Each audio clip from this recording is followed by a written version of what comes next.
कल थर्मोडायनेमिक्स वाली क्लास में कौन कौन आ रहा है? कल थर्मोडायनेमिक्स क्लास वाली क्लास में कौन कौन आ रहा है? प्रेजेंट सर लिख के बताओ, प्रेजेंट सर लिख के बताओ। कल थर्मो वाली क्लास में 4 बजे कौन कौन आ रहा है? कल थर्मो का ब्यूटी देखेंगे, ब्यूटी थर्मो का, कैसे थर्मो डील होता है, कैसे थर्मो पढ़ते हैं, ठीक है ना। फर्स्ट टाइम आप देखोगे थर्मोडायनेमिक्स कितना इंटरेस्टिंग होता है, कितना मजेदार सब्जेक्ट होता है। और कमांड के साथ, रटना नहीं है कुछ भी, intensive extensive property, open closed systems. Present लिखो, प्रेजेंट कितने प्रेजेंट आए सब लिखो, पढ़ता हूं मैं कल कौन कौन है, देखे जरा। मोहित 1, दीपक 2, दीपक केसरी 3, दीपक यादव 4, विनय प्रजापति 5, आकाश 6, आकाश गुप्ता 6, समीक्षा जायसवाल 7, अजय कुमार नहीं आएगा, मोहित शैल कुमारी 9, राम बच्चन 10। भारी संख्या में आइए, एंजॉय करिए। रोहित कुमार 11, सतीश कुमार पटेल 12, रवि यादव 13, खुशबू बंसल आप भी मैकेनिकल से हैं 14। ठीक है, थर्मोडायनेमिक्स की क्लास 4 बजे से होगी। समर सिंह 15, बेबी 16, 4 बजे से थर्मोडायनेमिक्स पढ़ के मजा आ जाएगा एकदम। क्या ही सब्जेक्ट है, अलग लेवल पे ले जाऊंगा, सब जोड़ दूंगा। थर्मो को आरएसी से, आरएसी को थर्मो को फिर हीट ट्रांसफर से, हीट ट्रांसफर को आईसी इंजन से, आईसी इंजन को मशीन डिजाइन से, सब एक साथ जोड़ दूंगा, तब मजा आएगा आपको। कह रही ये क्या हो गया। 12 का आंसर बताओ भाई, क्या होना चाहिए 12 का आंसर? कुछ लोगों ने आंसर दिया था, हाँ 12 का बी पार्ट, गुड। 12 का B part, Q proportional to under root में एच, या क्या कह सकते हैं एच के पावर 1/2, कुछ भी कह लीजिए।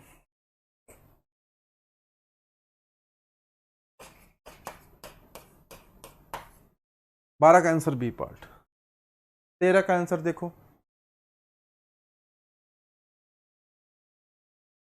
13 का आंसर देखो। ब्रोडा माउथपीस के लिए, ब्रोडा माउथपीस के लिए कॉन्ट्रैक्शन कोफिशिएंट सीसी की वैल्यू कितनी होती है? कॉन्ट्रैक्शन कोफिशिएंट सीसी की वैल्यू कितनी होती है फॉर ब्रोडा माउथपीस? थर्मोडायनेमिक्स ना जान है 4 सब्जेक्ट्स का, बेस है। थर्मो नहीं समझ में आएगा तो आईसी इंजन नहीं समझ में आएगा, हीट ट्रांसफर नहीं समझ में आएगा, आरएसी नहीं समझ में आएगा, पावर प्लांट इंजीनियरिंग नहीं समझ में आएगा। और जो आपको डिफिकल्ट लगता है ना, RAC, power plant engineering, IC engine, वो सब बहुत आसान कर दूंगा, बशर्ते थर्मो अच्छे से आनी चाहिए आपको। कितनी वैल्यू होगी? कुछ लोग कह रहे हैं ए, कुछ लोग कह रहे हैं डी, बोलो यार कितनी होगी? Question with concept, Mohit question लगवाएंगे कॉन्सेप्चुअली पढ़ाते हुए, मतलब क्वेश्चंस के साथ साथ कॉन्सेप्ट बताएंगे। बोलो इसका आंसर क्या होना चाहिए? 13 का आंसर बताओ। अब जाके सही आंसर आया है, 13 का आंसर बी पार्ट, 1/2 या 0.5। थर्मोडायनेमिक्स क्वेश्चंस चलेंगे, क्वेश्चन के साथ साथ कॉन्सेप्ट सारा हम लोग आपको एक्सप्लेन करेंगे।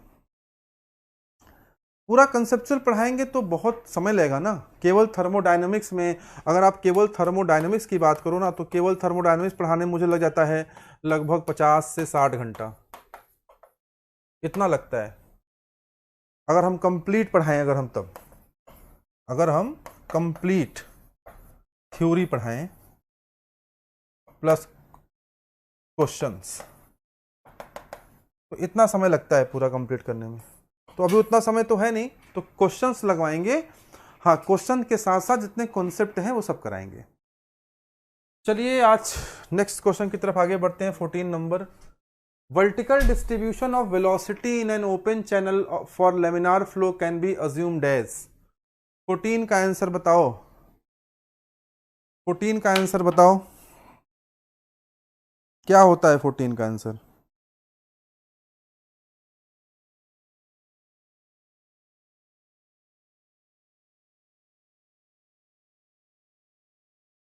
फोर्टीन का आंसर क्या होना चाहिए? What should be the answer of 14? Question number 14। हाँ, हाफ सेंचुरी करिए।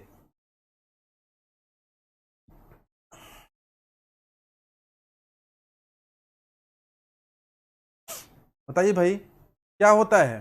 The correct answer is parabolic. मैं आपको ना ओपन चैनल फ्लो पे मैं एक दिन क्लास जरूर लूंगा, मेरा प्रॉमिस है, क्योंकि मैं जरा अभी आप ना इतना जानते नहीं उसके बारे में।